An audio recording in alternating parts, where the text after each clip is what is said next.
अस्सलाम वालेकुम जी। चलें आपको एक लतीफ़ा सुनाते हैं। एक जो कफन चोर जो था, वो मुर्दों के कफन चुराया करता था, वो फौत हो गया। तो उसके बेटे ने सोचा कि मैं कोई ऐसा काम करूं कि लोग मेरे बाप को अच्छे अल्फाज से याद करूं। बड़ा घिसा पिटा लतीफ़ा है। तो बेटे ने जो कब्रों की बेहरुमती भी करना शुरू कर दी। बेहरुमती करने का स्टाइल जो था वो मैं बयान नहीं कर सकता, वो पंजाबी का है, बड़ा वो शकील किस्म का और बड़ा वाहियात किस्म का है। लेकिन बहरहाल इतना ही काफ़ी है कि कब्रों की बेहरुमती, उसकी बुर्दों की बेहरुमती भी करना शुरू कर दी। तो गांव के लोगों ने कहना शुरू किया कि यार ये जो कफन चोर है, इसका बाप बहुत अच्छा था, वो सिर्फ कफन चराता था, मुर्दे तो खराब नहीं करता था।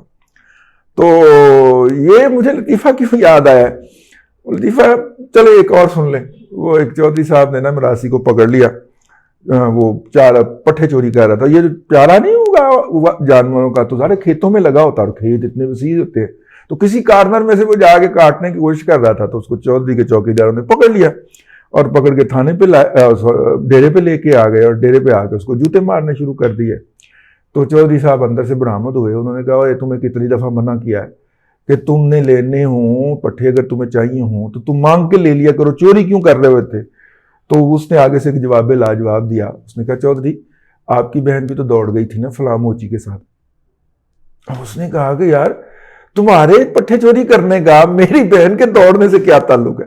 तो जी ये मेरा ख्याल है कि वो जो मरासी था ना, वो यूथिया मजहूरुल कौम आलमिया दिल महदूद अकल अल महदूद लिमिटेड एडिशन से ताल्लुक रखता था, क्योंकि उधर से भी आजकल इसी तरह के आर्गूमेंट आ रहे। बहुत सारे अहबाब ने कहा, फरमाइश की, ईमेल ने की कि जनाब ये जो हुआ है, मुकाबला हुआ है खखान चौधरी और नदीम बाबर साहब का, इसके ऊपर कोई तबसरा फरमाए। मेरा इरादा नहीं था इसके ऊपर, क्योंकि ये प्योर टेक्निकल इशू है, इसको पोलिटिसाइज नहीं होना चाहिए। लेकिन चूंकि ये पीटीआई की आदत है कि वो हर प्योर टेक्निकल इशू को पोलिटिसाइज करती है, तो उन्होंने किया। हम चुप करके बैठे रहे, हमने उसके ऊपर कोई तबसरा नहीं किया। लेकिन जब अवामन नास की फरमाइश बढ़ गई है, तो अवामन नास की फरमाइश के ऊपर हम अर्ज किए देते हैं। नदीम बाबर साहब से हमारा ताल्लुक जो है वो तकरीबन आप समझ लें काफ़ी पुराना है, और कम से कम 2 दहाइयों के ऊपर मुश्तमिल है। नदीम बाबर साहब जो थे वो मुशर्रफ दौर में वापस आए थे। बज़ाहिर उनका ये कहना, मेरे उनके साथ ख़ानदानी मुरासब है, दोस्ती से आगे की बात, ठीक है, और 2 जनरेशन से हैं। तो उनके वालिद साहब हाजी बशीर साहब, जिनको बाबा फ्लोर मिलिंग इंडस्ट्री कहा जाता है पाकिस्तान के अंदर, बहुत प्यारे इंसान थे, और जिसे कहना चाहिए ना तरक्की करके ऊपर गए हुए थे। और भुट्टो साहब से उनको ख़ास मोहब्बत थी, क्योंकि भुट्टो साहब ने उनकी इंडस्ट्री जो उस वक्त छोटी सी थी वो नेशनलाइज कर ली थी। और जिस तरह मियाँ शरीफ साहब ने ज़ीरो से काम शुरू किया, इन्होंने भी फिर दोबारा ज़ीरो से काम शुरू कर दिया, और अगले दिन ही शुरू कर दिया कि ठीक है ये कल इंडस्ट्री मारी थी रात, इस पर कब्जा हो गया, अब नहीं है। उसी तरह अपनी तैयारी करके बाहर निकले और दुकान पे गए, अपने ऑफिस में गए, जो कि उनका ऑफिस भी थी उस वक्त, और वहाँ से उन्होंने उस दिन एक नए ख्वाब का आगाज़ शुरू किया। ऐसे लोगों की से बहुत होती है ना मार्केट में, उनके एक फ़ोन के ऊपर करोड़ों का माल आ जाता है, ठीक है, और इसलिए उनको कोई मसला नहीं हुआ, अपने वो ट्रेड के अंदर कंटिन्यू कर गए, इंडस्ट्री चले, नेशनलाइज हो गए, ठीक हो गए। और चावल के बेसिकली वो ट्रेडर थे।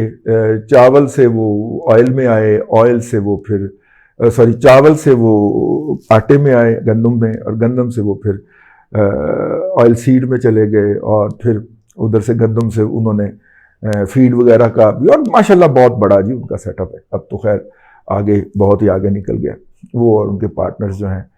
नदीम बाबर साहब जो थे वो अब्बा जी की खिदमत करने के लिए अमेरिका से तालीम हासिल करके काम कर AES में मेरा ख्याल काम कर रहे थे, बहुत बड़ी वहाँ पे काम कर रहे थे। तो वहाँ से वो अब्बा जी की खिदमत करने के लिए वापस आए, और यहाँ पे उन्होंने आके, चूँकि उनका काम ही पावर प्रोजेक्ट्स लगवाना था, तो वो पावर प्रोजेक्ट्स लगवाते थे, किसी में उनका अपना हिस्सा भी थोड़ा बहुत होता था, ठीक है, लेकिन वो ये काम करना शुरू हो गए।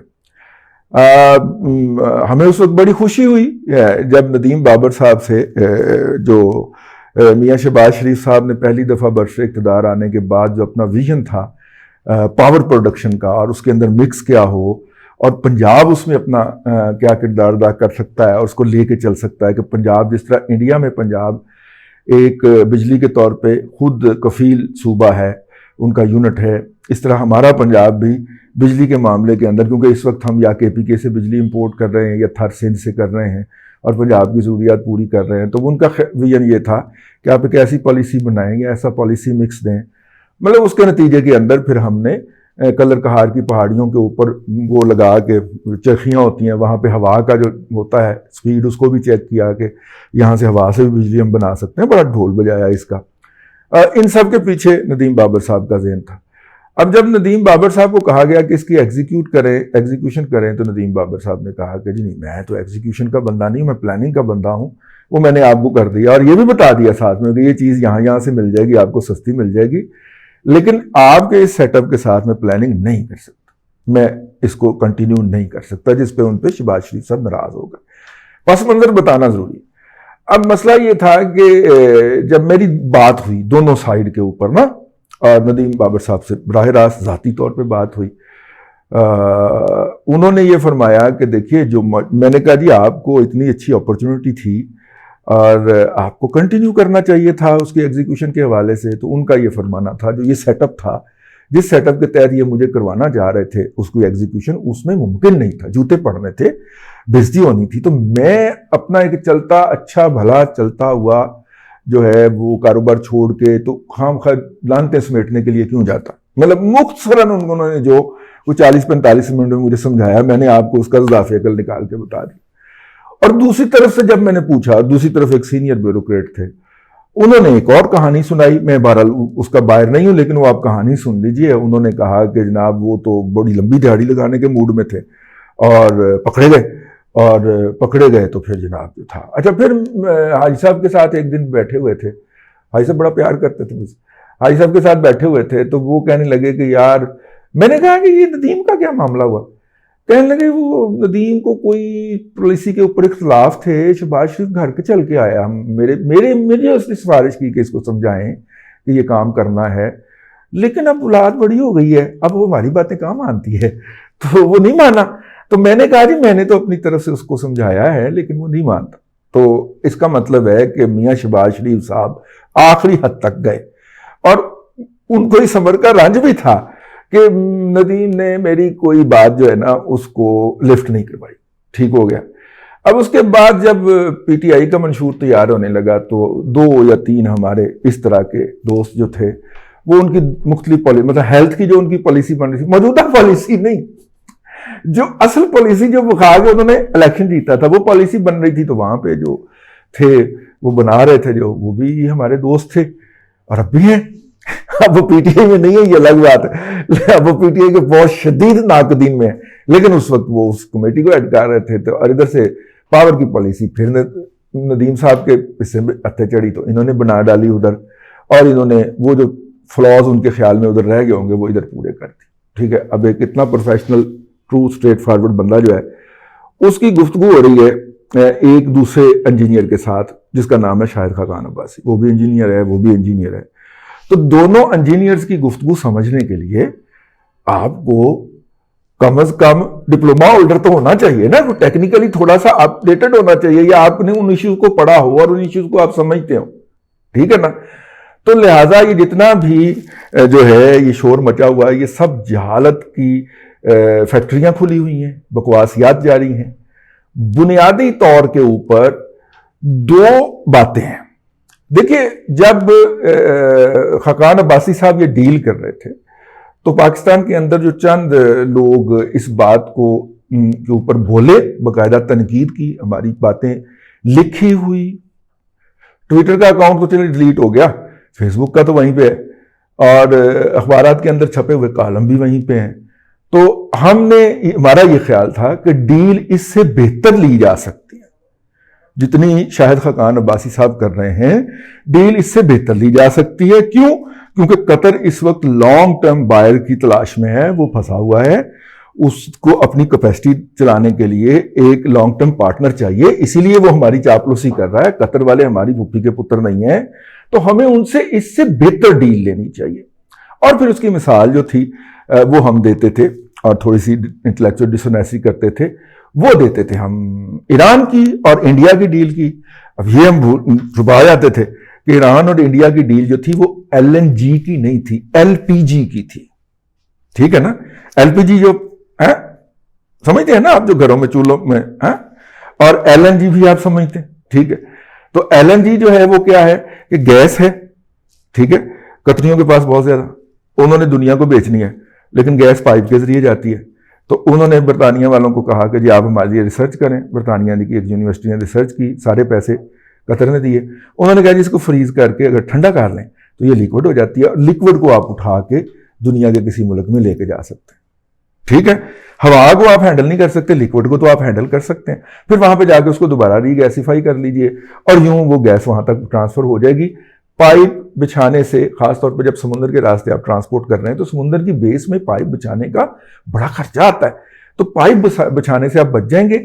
और आपके बायर भी जो हैं उनका भी आपको ऑप्शन मिल जाएगा कि जिस मर्जी बायर को बेच दी, क्योंकि अगर पाइप बिछ जाता है तो जिस तरह पाइप की बुनियाद के ऊपर रशिया पूरे यूरोप को ब्लैकमेल करता है, इस तरह तो वो दोनों पार्टियां, खरीदार पार्टी जो है वो मुकर जाती है तो वो भी ब्लैकमेल कर रही होगी, और सेलर पार्टी जो है अब जब उसका दिल करेगा वो टूटी बंद कर देगी, वो भी ब्लैकमेल कर रही होगी, तो वो एक अनइवन हो जाता है ना, ठीक हो गया। अब ये जो थी सूरत हाल, इसके पेश नजर उन्होंने इसको इस तरह करके गैस ठंडा करके छोटी की, बंद की, वहां पर जाके फिर खोल दी, वो फिर गर्म होकर दोबारा गैस बन के उनके सिस्टम में बढ़ गई, ठीक है। एलपीजी जो होती है वो आपको पता है, वो तो लिक्विफाइड पेट्रोलियम गैस होती है, ठीक है। ये कहां से निकलती है? ये मुख्तलिफ जगहों से निकलती है, जिसमें से एक रिफाइनरियां होती हैं। और ईरान की चूंकि एलपीजी को खरीदता नहीं था तो इंडिया सस्ते दामों खरीदा था, तो हम उसका रेट कोट करके कहते थे देखो ना आप वो एलपीजी लेके आ रहे हैं। हमें भी पता था कि एलएनजी नहीं आ रही, लेकिन हम एक केस बिल्डअप कर रहे थे, हुकूमत को प्रेशराइज कर रहे थे, तो हमारी तनकीद थी उस हुकूमत के ऊपर। हुकूमत ने आगे से हमारे साथ क्या है, उस वक्त की हुकूमत और आपकी अपोजिशन, पीएमएल यानी कि शाहिद खान अब्बासी ने क्या किया, शाहिद खान अब्बासी ने क्या कि चलो मैं तो ले आया था ना, आप मेरे पे तनकीद करते थे कि जितनी ब्रंट की प्राइस होगी, ब्रंट क्या है जो बरतानिया में तेल का रेट निकलता है, ब्रंट की जो प्राइस होगी उसके 11.25%, 11.25 से 12.25% के दरमियान, यानी ब्रंट का रेट अगर $100 है तो 11.25 से $12.25 पर MMBTU LNG की कीमत होगी। अब कहीं यूथिया कौमल मजहूल जाहिलिया इस पे पक्का ना हो जाए, ब्रंट का रेट जो है वो इस वक्त $50-51 है, ठीक है।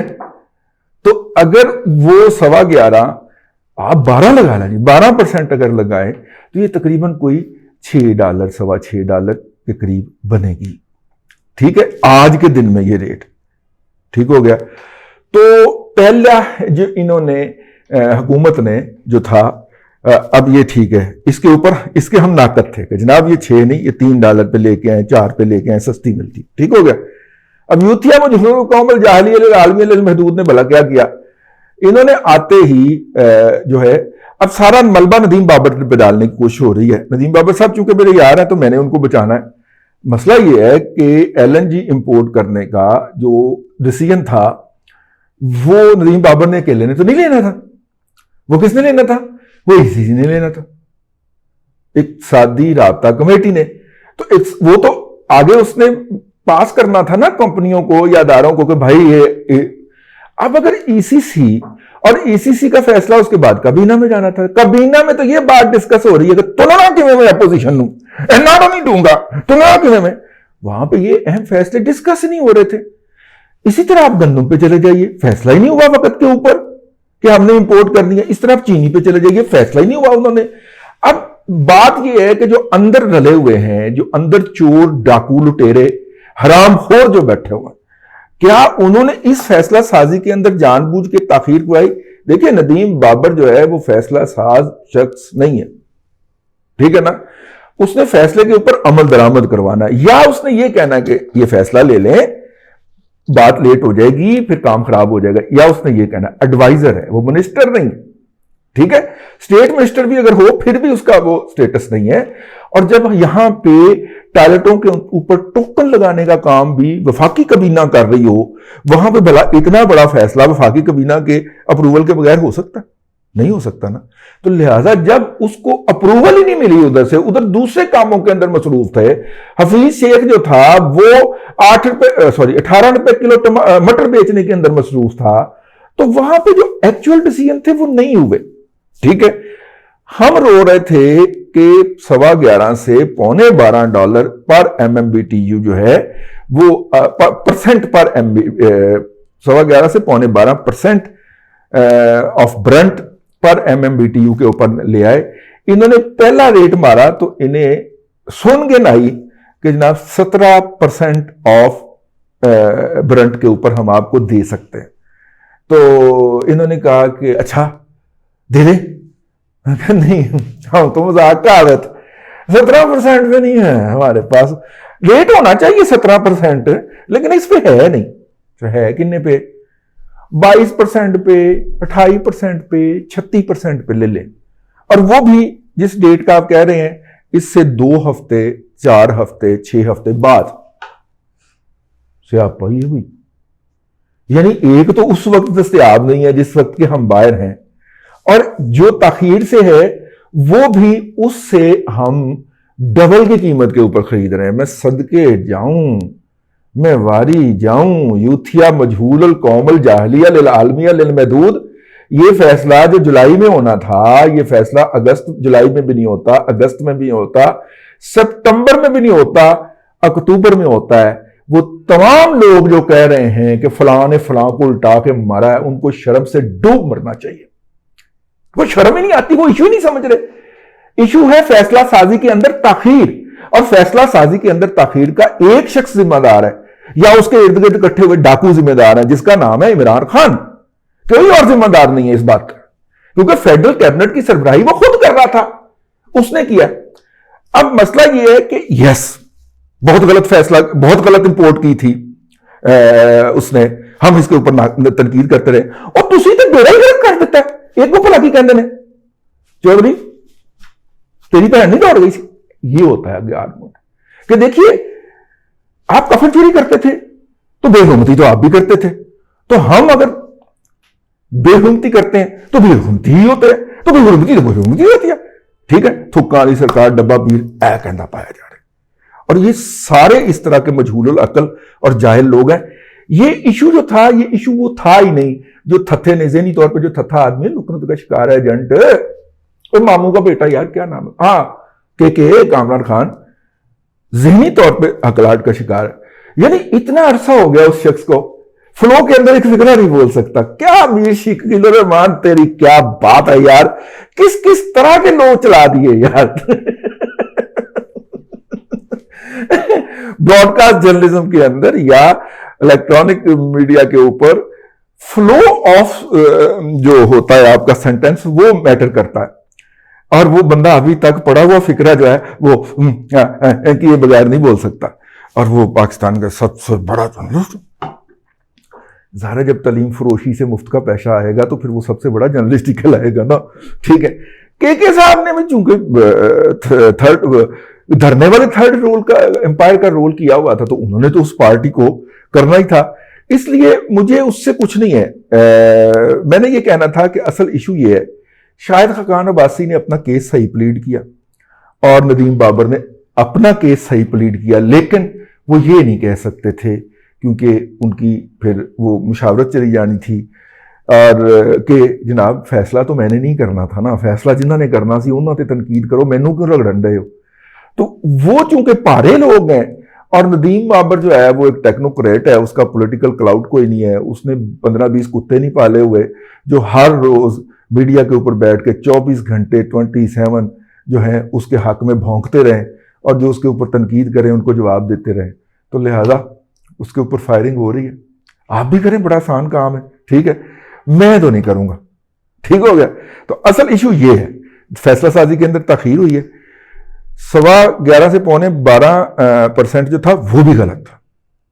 ठीक है, तो लिहाजा ईरान से $12 के अंदर गैस मंगवाने का फैसला तो बिल्कुल ही गलत है जो जरदारी साहब करके गए थे। हम उसके नाकद थे, नाकद है, नाकद रहेंगे, इसलिए वो मायदा एग्जीक्यूट नहीं होगा कभी भी जिंदगी पर भी। ठीक है, तो ये जो है ये भी इसी तरह 11.25 से $11.25 को रो रहे थे, ये शुरू ही 22% से हुए हैं। तो फिर इनको तो ज्यादा छतरौल बनती है ना, अब उसको छोड़ें, उसका जुर्म छोटा हो गया, अब इनका जुर्म बड़ा हो गया, तो इनके ऊपर तनकीद फरमाइए और इनकी मदर सिस्टर वन कीजिए। ठीक है, लेकिन उनकी जो इस फैसले की ताखीर के जिम्मेदार है, नदीम बाबर तो बख्श दो यार, मेरा यार है। अल्लाह आपको आसानियां अता करे और आसानियां खल्के खुदा में तकसीम करने की तौफीक अता करे।